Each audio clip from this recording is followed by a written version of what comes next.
నీలా నీలా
సుఖీ భవ భూలోకరం భవైవర్తిల్లు.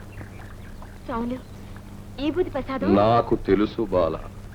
సౌలు నా పేరు నీలా. నాకు తెలుసు బాల, తెలుసు. ఆహా, ఎంతటి ముద్దరాలివే జవరాల. నీ ముందు శతకోటి మనోరంజితాలు దిగదుడిపి ఇహ నిన్ను కటాక్షించక తప్పదు. సౌలు ఆ ఈ బూది పెట్టినా నా దేవరి మనసు మారలా, ఏటకెళ్ళిపోయిండు. నాకు తెలియదా బాల, నువ్వు అర్థంతరంగా అడిగావు. 10 రోజుల నాటి పాత విభూది ఇచ్చాను, అందుకని పనిచేసి ఉండదు. ఈ రాత్రి నేను కైలాసం వెళ్ళినప్పుడు పరమేశ్వరుడితో ముఖాముఖి మాట్లాడి నీ విషయం అదంతా ఓ పెద్ద తతంగం. ముందు లోపలికి పద చెప్తాను. రండి సౌలు, రండి రండి.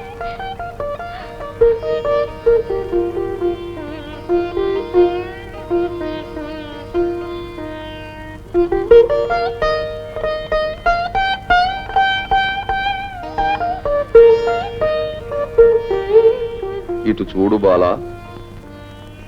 నీకొక దేవరహస్యం చెప్పనా? అది నువ్వు ఎవ్వరితోనూ చెప్పకూడదు. చెప్పావో తల 1000 వ్రక్కలైపోతుంది.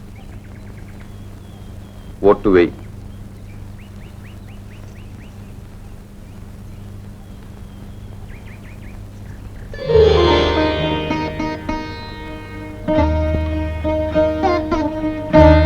ఆ విభూది పని చెయ్యరాదని అమ్మవారి ఆజ్ఞ. రాత్రే మనవి చేశాను నీ భర్త గురించి పార్వతీ పరమేశ్వర్లతో. వారికి చాలా కోపం వచ్చింది. నాకు పెట్టారు చీవాట్లు. వాడు దైవనింద చేశాడు కదా. దేవుడికి మొక్కనని మొండి పట్టు పట్టి గూడెం మీద దొరతనం వదిలేశాడు. అవునా? మీ ఇద్దరికి నీ తండ్రి పెళ్లి చెయ్యనన్నాడు. అవునా?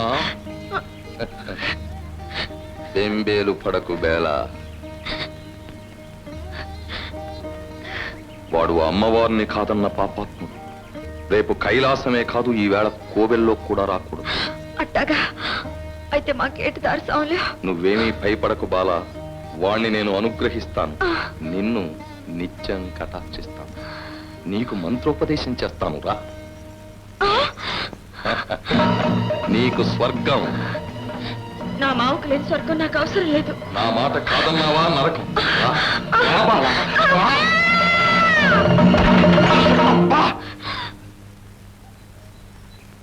శివ శివ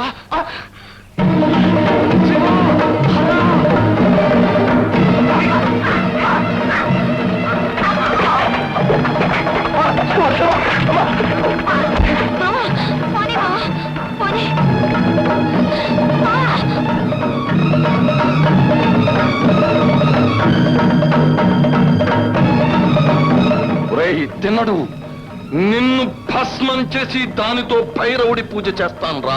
నా బలం బలగం నీకు తెలియదు. నిన్ను నడి వీధిలో 10 మందిలో మట్టి కనిపిస్తాను.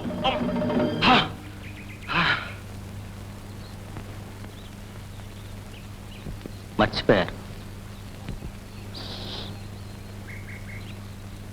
శివ శివ.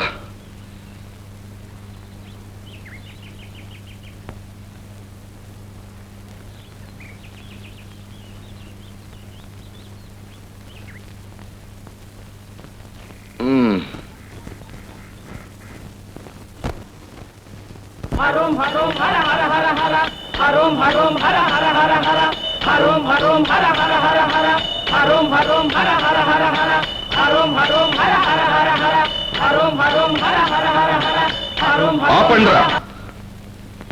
చెప్పరా. ఏమిటి నాన్నారు? ఏదో ఒక వంకర కూత కూస్తావుగా, అది కుయ్యరా. శివ శివ. ఇలా మనకి ఈ బూదులు సన్నాసులు వద్దే.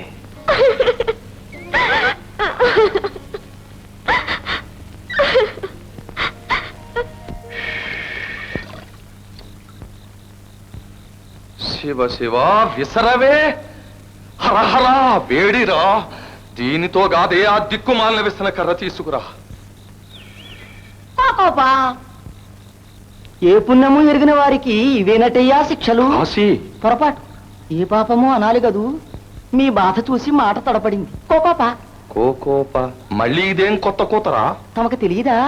కోయి పిల్లకు కొత్త పాఠాలు. ఒరే ఒరే ఒరే, నువ్వు నా కొడుకు కాదురా, శత్రువు. ఏదో పగబట్టి నా కడుపును బుట్టిలా సాధిస్తున్నావు. కోకోప. అంతా పరమేశ్వరుని లీల. శివ శివ. అదేమిట్రా, ఆయనకు తెలిస్తే భక్తునికి ఇలా దెబ్బలు తగలనిస్తాడా? ఆయన ఏదో ఋషులకి వరాలివ్వడానికి పొరుగులోకం వెళ్ళాటమ్మా. అలాగా? కాసేపు కైలాసం చూసుకోమని నాన్నగారికి అప్పగించాడా శివుడు. మరి ఇకనే ఆ కుమారస్వామి నంది గారు వాళ్ళకి అక్కసు పుట్టింది కామోసు. అక్షరాలా అంతే. పని ముగించుకుని పాపం కైలాసం నుంచి దిగి వస్తుంటే కాలు జారి పడ్డారు. అయ్యో, మంచు కదమ్మా. ఆ పడ్డంలో కాలు తూలి ఒక ప్రమదుడి ఇల్లాల మీద పడ్డారు. శివ శివ. వాడు అపార్థం చేసుకుని ఒక గట్టి దెబ్బ కటాక్షించి క్రిందకు తోసేశాడు. ఆ పట్టం నందిగారి మీద పడ్డారు. వారు ముట్టుతో ఎగరేసి కొమ్ముతో అనుగ్రహించారు. ఒక దెబ్బ, ఇంకో దెబ్బ. ఇలా కొట్టగా కోట్టగా కోడి కొక్రో కోకో ప అంది. కాశీ. ఇకని వాళ్ళంతా కలిసికట్టుగా వేసిన నిందా చేసిన హానిని అప్పటికే దొర్లుకుంటూ భూలోకం హరిద్వారం దాకా వచ్చేశారు. కాశీ. నాన్నగారు. అయితే ఈవేళ పాపం గీతా శ్లోకాలు చెప్పించుకునే ఆ దేవదాసి పిల్లకి తెల్లవారుజాము పాఠాలు చెప్పనేలేదన్నమాట.